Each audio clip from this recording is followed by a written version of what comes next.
Welcome everyone back to Anchors Away. I know it has been a quite the amount of time since the last one when Teoscar Hernandez was traded to Seattle. So probably before Thanksgiving, but I know I've been pretty sick here the last few weeks, and I believe you got sick as well. Not that much before me or after me. So fortunately, if we're being honest, we haven't missed that much.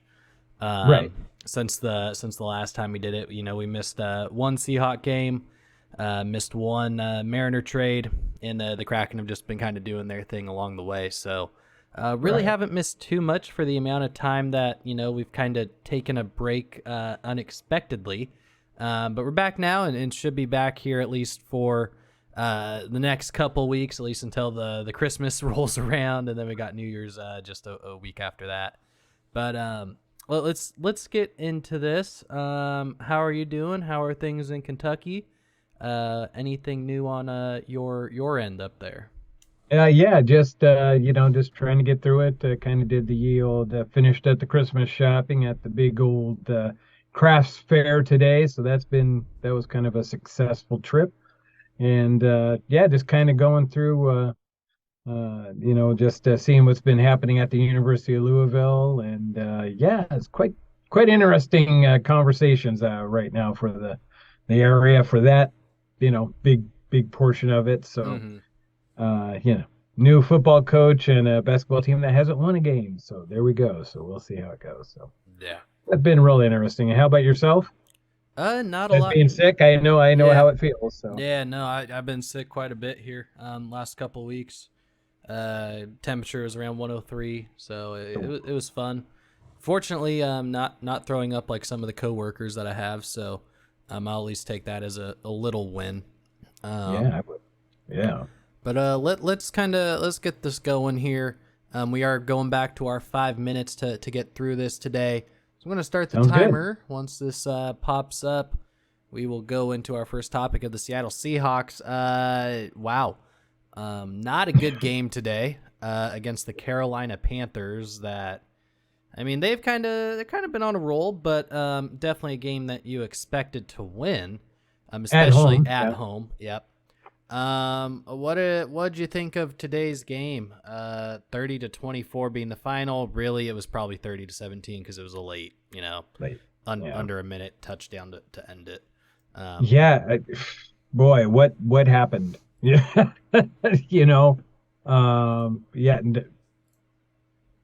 guess it was pretty much what we kind of feared might happen with the Seahawks, back to mediocrity. And I think, you're probably, I don't know. I don't see us probably, unfortunately, beating San Francisco Thursday night at this rate. No, especially the way San Francisco is now playing. So there's another loss. So, you're sitting at what now? 7-7 after this week. So probably, yep. I don't think you're making the playoffs at this point. And so thank you, Denver, for at least having some decent draft picks for us, because these picks are going to be, probably 21 middle of each round, towards the last part of the round. But yeah, I'm not sure. But, injuries this time of the year kill you. So it looks like it's kind of coming back to haunt them a little bit. Yeah, how big of a difference do you think it was not having Walker and Dallas in there today? Huge. Okay. Huge. I think, Walker, the way he is he's good for at least a touchdown a game. Yeah. That. And so there you go. And so it's huge, in my opinion. No, that's fair. I will say the one thing, the back four played pretty well today. Only giving up 120 passing yards. It's the rushing yards that are the issue. Donta Foreman and Chuba Hubbard with 74 yards each. There's 150 roughly. Right. Raheem Blackshear got 32 for an 8 carry average, and then even Sam Darnold picked up 30 yards on the ground. So, what's going on? We used to have a good front seven, and it seems like we just can't stop the run anymore. What do you think happened with that? Especially they are playing that 4-3 again. They're not playing a 3-4 or anything. Yeah, I don't know. I think it might be just a little bit of just trying to maybe be a little too aggressive, possibly. I don't know. It's just, at one point we had a pretty stout run defense, but I don't know if the interior is just not hitting it anymore or whatnot. But yeah, you're right. It's kind of it's a glaring weakness, and it's been a trend ever since that the Tampa Bay game. So Yep. and it's been kind of reversed. It's been our running game has become off the charts, and we've allowed other people's running game to go. So it's been really interesting, kind of looking at that, how it's Yeah. kind of flip flopped, and look at the results of the record. Yep. No, Yeah, it's definitely true. Like you said, going back to that Buccaneer game, it's kind of when that it feels like the season just took a turn yeah, for the worse. I mean, lose 21-16 there, and then you have the Raiders come to town and just Josh Jacobs runs all over you. right. You get a close win against LA and then Carolina today. San Fran's coming to town on Thursday. Then you got to play the Chiefs in Kansas City, and then you got to play the Jets, who are actually a good team this year. Yeah, dude, Playing can't pretty take well. anything away from it. So Yeah, I mean, it's looking like we might lose 3 in a row here, and all of a sudden you're at 7-9 with right. one game against the Rams to finish out Yeah. the year. Playoff chances after today. What's your over under? Maybe 50%.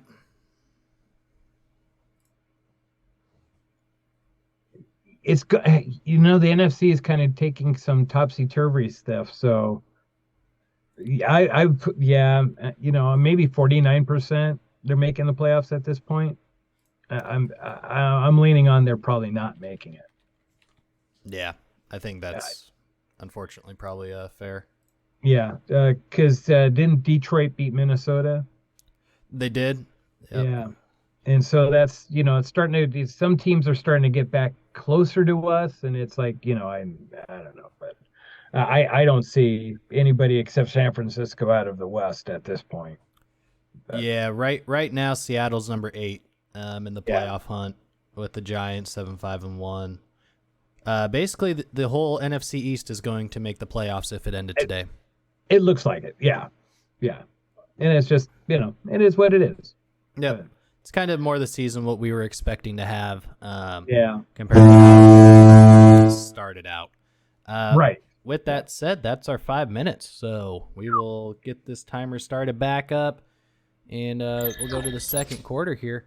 Mm, The picture on my screen is Julio Rodriguez, but with the Mariners, let's talk about Colton Wong, who was traded here, I guess about a week and a half, 2 weeks ago at this point, to fill yeah. the void of second base.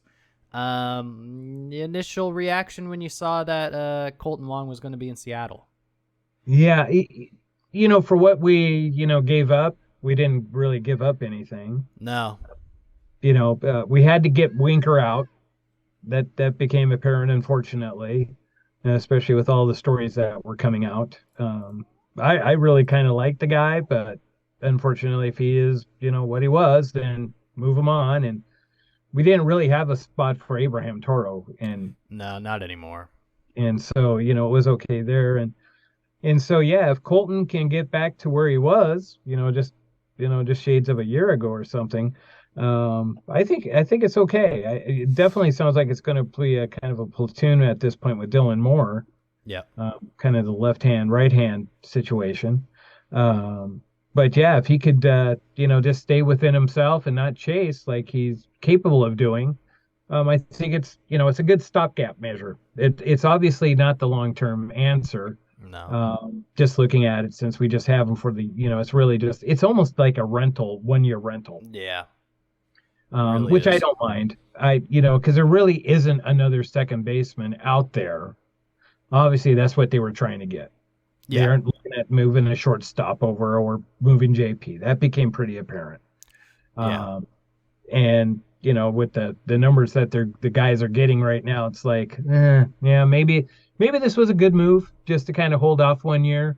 I think Colton Wong could definitely help lengthen out the lineup there. He is a left-handed bat, so that's good.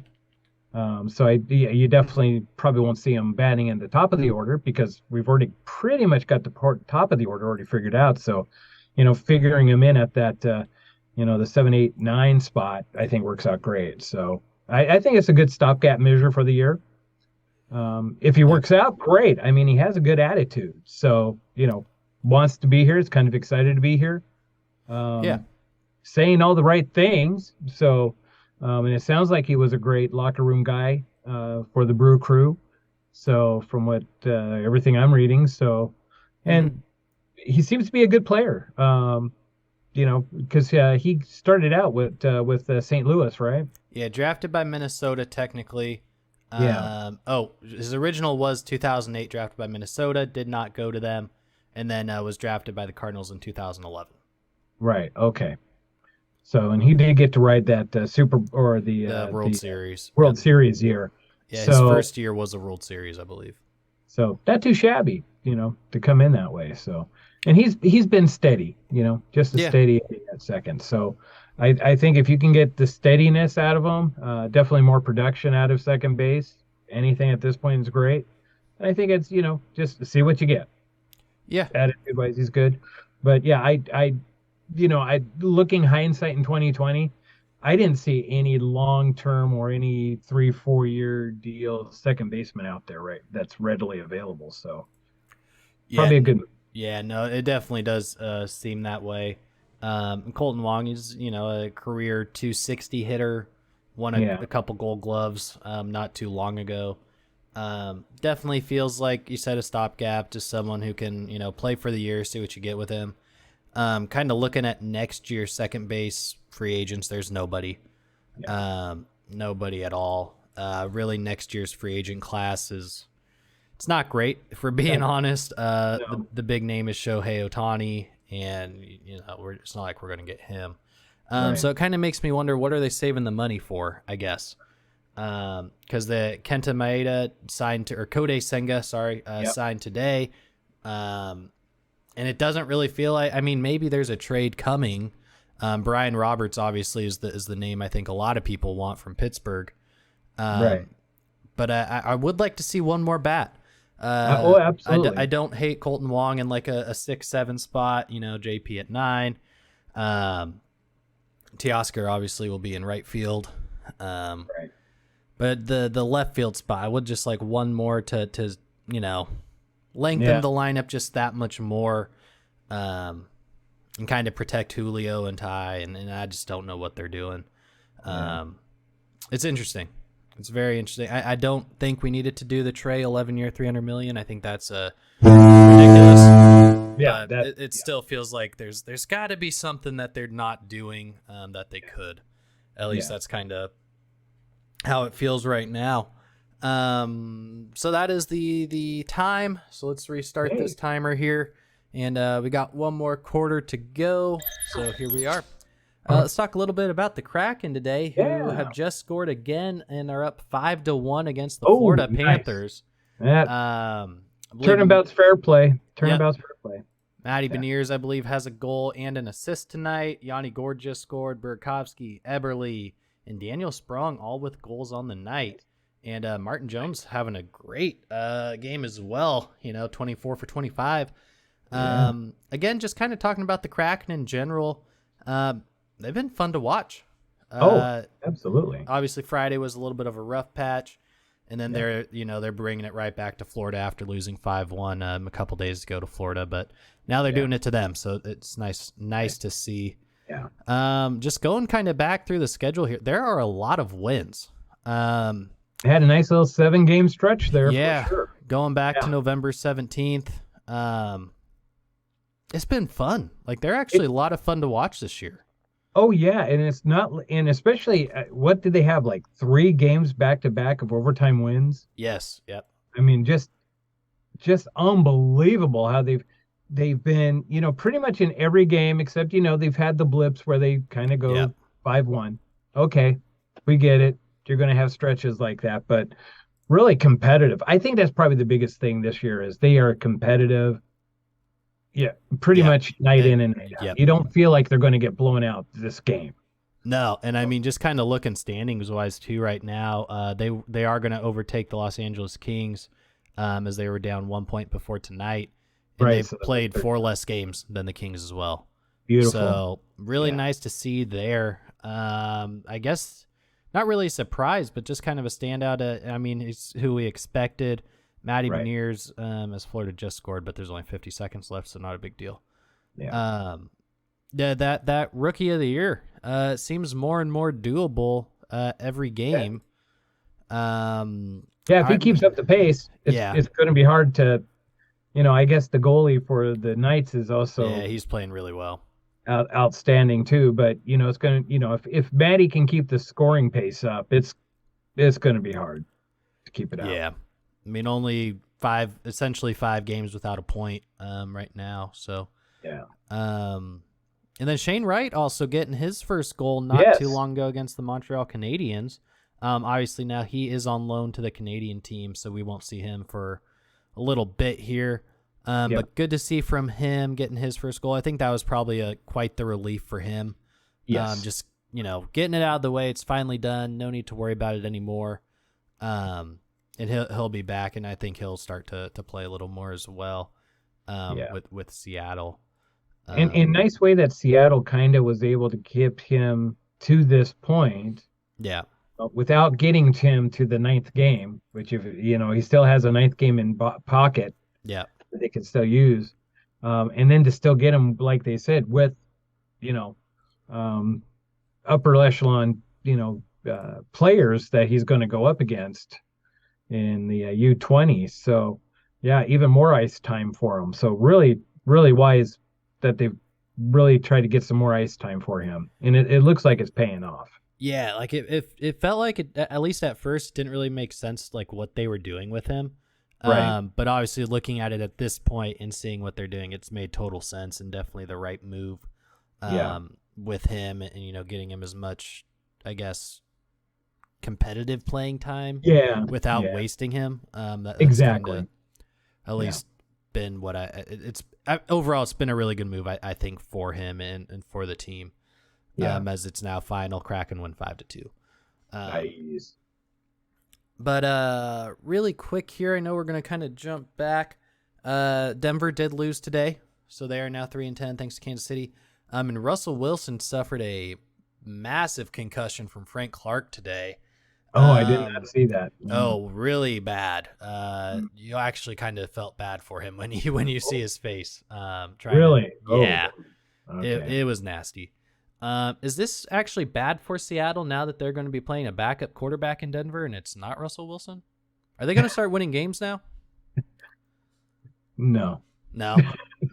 No. Fair enough. No. Until I think Denver's team has probably mailed in the rest of the season at this point. I mean, seriously, because they're what now? 3-9? What is it? 3-9? 3-10 now. 3-10. So with what? 4 games left? Yeah. I'm not putting out 4 games for nothing. I mean, seriously, they have nothing to play for. Yeah. So I would be like, nah, forget it. I'm not playing. So, and really, all that really the players are going to be are the guys on the bubble trying to play for a position next year, but they'll have a totally new coach next year. So yeah, it's totally different coaching staff. Yeah, so it's almost a lame duck situation for most of those players anyway. So it's like, yeah, well, am I going to play? Yeah, no, I think that's fair. Yeah. Well, with that said, that is our time here. Thank- The horn did go off. Any final words before wrapping it up tonight? No, it's just been, like you said, the Kraken. Thank you for having a great season so far. It's fun watching those guys. Mm-hmm. Just a blast. That the weird thing is with the NHL is the 3 games that they lost in a row seemed like they've been losing like forever, but because it's like over a couple weeks. Yeah.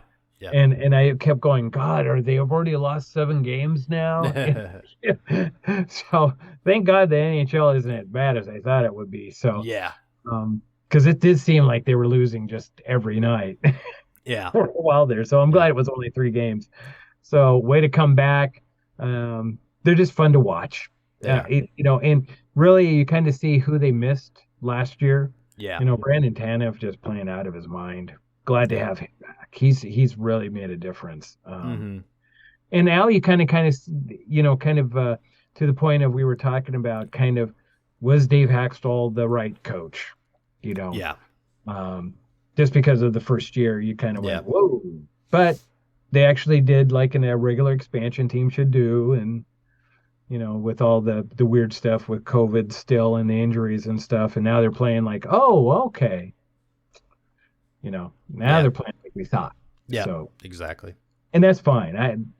Hey, get that first year under your belt and now see what you got. And I really like the chemistry of this team. They seem to be really doing well. And Seattle, boy, it's kind of looking brutal for the last couple games here. Yeah.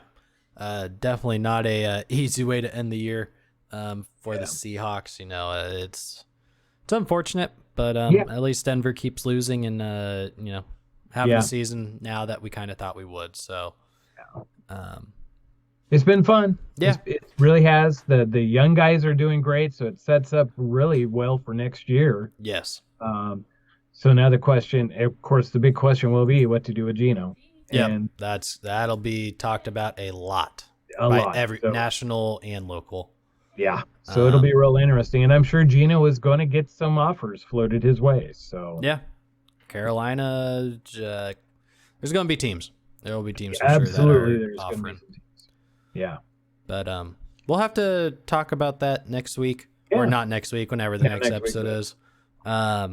And I would like to kind of compare our draft class that we did at the beginning of the year compared to the Seahawks real draft class, and see kind of the comparison of those players. Absolutely. And what Seattle did. Maybe we were right, and maybe they were wrong, and vice versa. Maybe our draft class was awful compared to what Seattle was able to do, and that's why we're not NFL scouts. That's right. Hey. But with that said, until next time, this has been Anchors Away, everybody. Thank you for watching. Go ahead, subscribe, like, and comment, and we will see you all in our next episode. Have a good one.